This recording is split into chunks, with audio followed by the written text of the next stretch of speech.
Bonsoir à tous et merci beaucoup à vous tous d'être ici présents. Merci à la Fondation Aurea Brudaska pour m'avoir réinvité pour vous présenter les artistes de cette soirée dont vous avez déjà eu un avant-goût avec cet extraordinaire pianiste que j'ai déjà eu le privilège de voir hier pendant les répétitions de Leila Martinucci, que vous allez entendre tout à l'heure, qui est une chanteuse absolument sublime et merveilleuse. Et vous savez que j'ai l'habitude des superlatifs, mais ceux-ci, je les pense vraiment. Voilà. Je suis très intimidé d'être ici devant vous ce soir, parce que c'est un public particulier, sélectionné. J'ai dans ce public un très grand, éminent professeur, une chanteuse exceptionnelle, une linguiste de talent, un psychiatre éminent, des membres de ma famille, une écrivaine, un grand artiste français établi en Italie qui place ses œuvres dans des grandes collections et également des figures importantes ici dans la ville de Montreux. Donc, vous êtes ici, pour la plupart d'entre vous, probablement pour la première fois, dans un des salons de l'ancien hôtel, de l'ancien grand hôtel de Territet qui s'appelle maintenant Résidence des Alpes et qui vient d'être restauré. Donc c'est l'hôtel dans lequel Sissi l'impératrice d'Autriche, avait pour habitude de séjourner pendant ses nombreux passages à Montreux. Donc c'est un endroit particulier qui vibre de toute sa force. Et vous avez remarqué également, l'entrée est somptueuse. Elle vient également d'être restaurée pendant, je crois que ça a duré en tout cas une dizaine, voire une vingtaine d'années, de restaurer tout cela. Et ça a été réouvert il y a 2 semaines, officiellement. Et nous avons le privilège ici d'avoir le premier événement officiel dans ces salons qui vont en accueillir de nombreux autres. Donc j'ai décidé de vous parler de quelque chose qui m'est très cher et qui m'est très proche, c'est du statut de l'artiste au travers des siècles, au travers de l'histoire. Et je vais naturellement prolonger le statut de l'artiste aujourd'hui, quel qu'il soit, qui est le créateur, qu'il soit un artiste plasticien, un écrivain, un artiste lyrique, un chanteur, peu importe. Et je vais commencer naturellement par la préhistoire où l'artiste, la notion d'artiste est née assez tard, parce que l'artiste a été considéré très longtemps comme un artisan, et les œuvres d'art ont acquis leur valeur ornementale également assez tard. Donc les premières œuvres d'art qu'on appelle aujourd'hui œuvres d'art qu'on a pu trouver dans les grottes de Lascaux par exemple, qui sont extrêmement anciennes, ou dans les tribus africaines, ou dans les arts précolombiens, c'était des objets qui étaient destinés avant tout à exercer un pouvoir sur les êtres et qui n'avaient absolument pas de fonction décorative ou ornementale.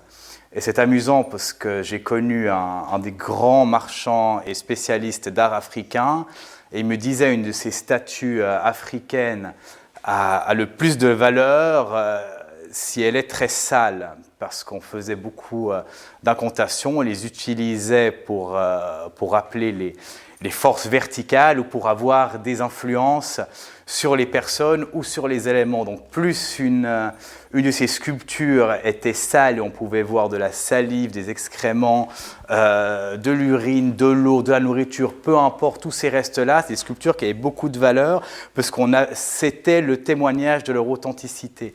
Ensuite, l'artiste est devenu vecteur, enfin l'artiste occidental, je vais me concentrer sur l'histoire de l'art occidental, est devenu vecteur durant le christianisme des messages que voulait véhiculer l'Église, qui était le principal commanditaire des différentes œuvres. Et c'est là que l'art s'est vraiment développé comme nous le connaissons aujourd'hui, c'est-à-dire avec des figurations où on reconnaissait des villages, des personnages, des dimensions, mais ça a pris plusieurs années pour qu'ils deviennent vraiment une représentation de la réalité, parce que la représentation de la réalité, était peu importante pour les artistes du Moyen-Âge qui tenaient avant tout à faire passer un message. Du moment que ce message était reconnu, l'œuvre d'art était complète, elle était entière, elle était acceptée. Et on a eu ensuite avec Giotto au XIVe siècle la naissance de l'espace de la tridimensionnalité. Et avec la Renaissance, on a eu le début du rapprochement au réel, où on a commencé à représenter les objets tels que nous les voyons, tels qu'ils sont. Et on est passé ensuite aux néoplatoniciens, c'est-à-dire qu'on a arrêté de représenter les sujets religieux, on a commencé à représenter les sujets philosophiques, énormément tirés de la mythologie grecque, et notamment des métamorphoses d'Ovide. Ovide qui n'a pas seulement écrit l'art d'aimer, mais qui a aussi écrit les métamorphoses, qui sont l'histoire des dieux grecs que vous avez tous lus ou entendu lire dans vos jeunes années, comme la légende dorée de Jacques de Voragine qui a retracé toutes les histoires des saints, et la Divine Comédie de Dante Alighieri qui a visité le paradis, le purgatoire et l'enfer. Et tous ces textes ont été très importants pour l'iconographie, pour la représentation des différentes scènes ou des différents messages. Ensuite, on arrive aux scènes profanes 18e, 19e siècle et au 20e siècle, où je vais m'arrêter un peu plus longuement, notamment après la Seconde Guerre mondiale. Il y a ce glissement-là où l'artiste acquiert le rôle d'artiste et glisse quelque part, se marginalise de la société et n'est plus vu comme une personne qui a une réelle importance à la bonne marche du monde. Et pour moi, il y a un tournant ici dans l'histoire, et ça a commencé avec la révolution industrielle, et c'est John Ruskin qui le dit, hein, c'est de lui que je l'ai, et c'est extrêmement juste. Avec la révolution industrielle, on commence à employer les gens comme des machines. Et pour moi, la robotisation aujourd'hui de la société, elle vient de là. La robotisation, c'est pas nouveau. On a commencé à employer les gens comme des machines, et c'est John Ruskin qui le dit dans son texte sur l'architecture gothique. C'est-à-dire, à l'époque, chaque personne avait une fonction et avait plaisir à exercer cette fonction. On avait, pour construire une cathédrale, par exemple, des centaines d'artisans, et peu importe leur statut social ou leur statut ou leur hiérarchie dans la construction de cette cathédrale, chacun avait une fonction et plaisir à exercer cette fonction. À partir de la révolution industrielle, on a pris les gens et on leur a dit « vous faites ça, vous faites ça, vous faites ça ». Et on l'a vu dans les temps modernes de Charlie Chaplin, qui est la caricature de cela, mais pas si caricaturale qu'on le pense. Simplement, avec la comédie, les messages ont plus de facilité à passer. On a mis ces personnes dans des métiers qui ne les satisfaisaient plus, qui ont cessé de leur apporter cette joie de vivre. Et l'art est passé aussi à ce moment-là dans un côté de distraction. Aujourd'hui, on voit les artistes ou les arts comme quelque chose qui aura trait au loisir. Vous l'avez tous déjà vécu quand quelqu'un vous dit « je suis écrivain, je suis chanteur, je suis peintre », on se demande tous s'il arrive à en vivre ou s'il fait quelque chose d'autre à côté. Parce qu'on a vraiment intégré cette notion-là qu'un artiste, c'est quelque chose qui n'est pas sérieux, parce que ce qui est sérieux aujourd'hui, c'est de faire un métier avec lequel on peut gagner de l'argent et on peut subvenir à nos besoins. Et je suis très loin d'être de gauche, je vous assure, mais ce besoin, cette volonté de vouloir gagner absolument de l'argent et à occulter tout ce qui ne ramène pas forcément d'argent a fait que l'art a glissé vers une marginalisation complète de ce qui peut être considéré comme sérieux ou comme même important. Et j'étais à Paris il y a 1 mois et demi à la FIAC, et j'ai assisté à un discours de Rachida Dati, qui est maintenant la maire du 7e arrondissement. Et je dois avouer que je n'attendais pas grand-chose de ce discours, mais Rachida Dati m'a impressionné, parce qu'elle a réussi à exprimer mes pensées avec des mots bien meilleurs que les miens. Elle a dit qu'aujourd'hui, dans les temps de crise, de tension, de communautarisme dans lesquels nous vivons, la seule façon de sortir de ces difficultés, c'est la culture, et c'est l'art, et c'est la création. Et je crois profondément qu'elle a raison, parce que l'art, la culture permet non seulement d'élargir nos horizons, mais elle permet également de nous faire comprendre qu'il n'y a pas qu'une seule vérité, mais qu'il y a plusieurs vérités, et que tout n'est qu'une question de point de vue, et que chaque point de vue peut être débattu, peut être contredit, ou peut être accepté.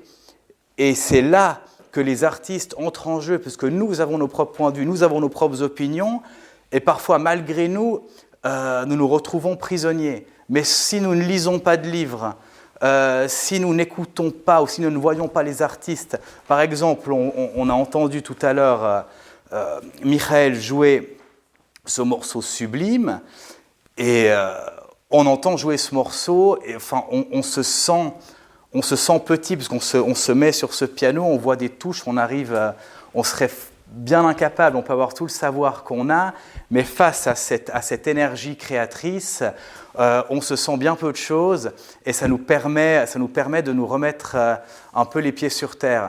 Et c'est des choses auxquelles il faut penser sans cesse, et j'essaye personnellement d'y penser sans cesse, même si je n'y arrive pas toujours, et je pense que nous n'y arrivons pas toujours.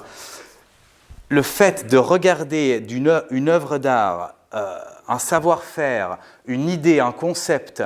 Je parlais du concept de Jean-Marc Della Negra parce qu'il est ici présent, qui fait des œuvres qui ont une renommée aujourd'hui internationale. Il peint des routes blanches. Et son idée dans ces routes blanches, ce sont des grandes perspectives et les paysages sont totalement abstraits. Et Jean-Marc Della Negra nous dit qu'aujourd'hui, nous ne pensons qu'à la destination. La destination, c'est celle qui promet tout, c'est celle dont on attend tout, et on oublie complètement de penser au voyage.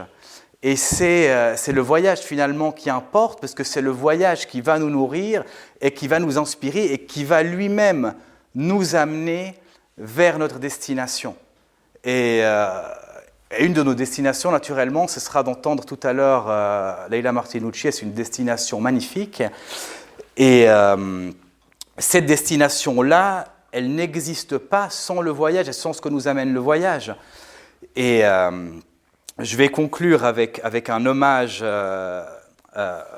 au professeur Charles Mella, qui a eu la gentillesse d'offrir aujourd'hui ses variations sur le Graal. Le Graal, c'est une quête.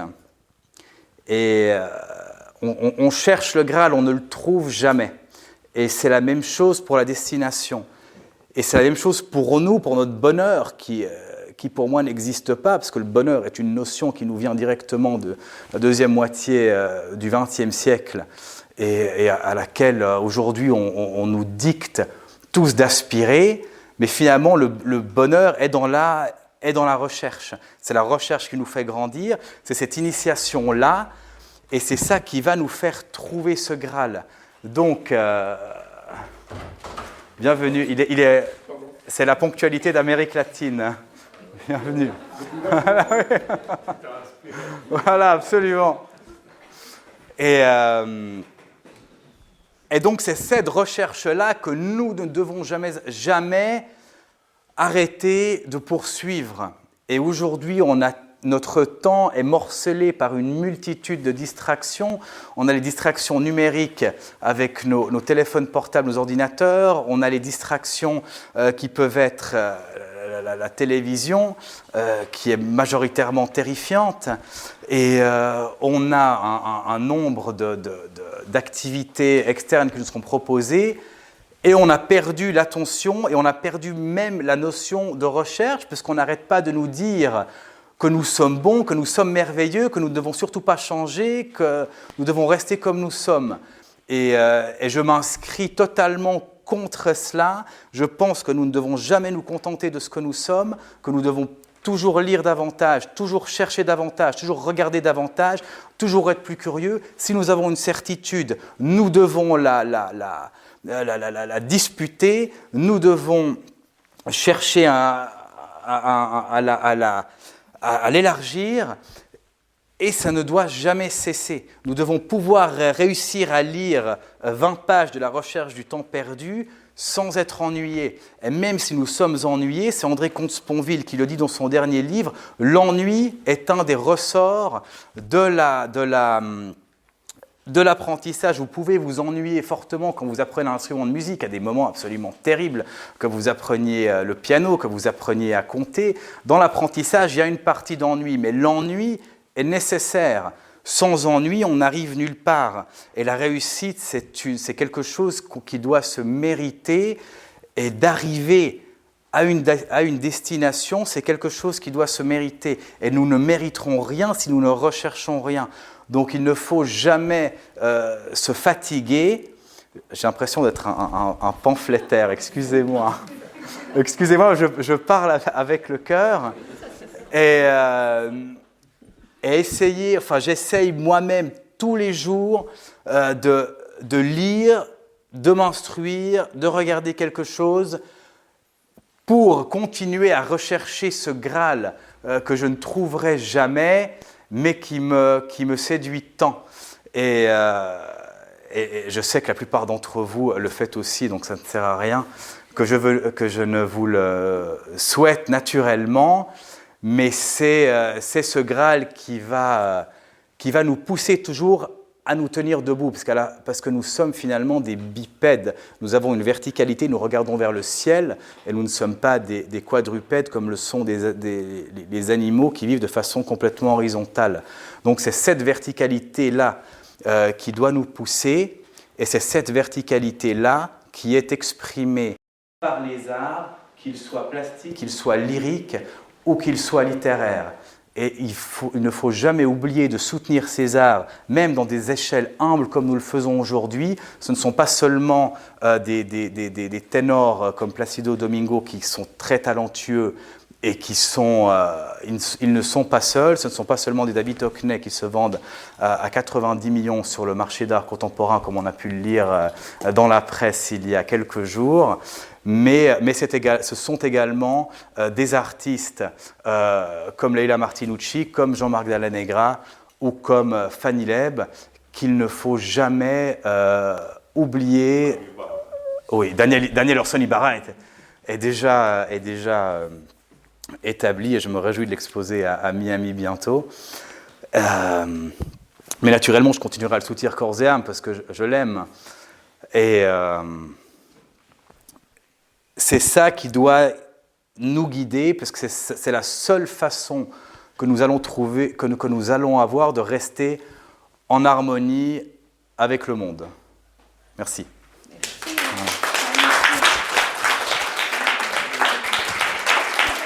Merci.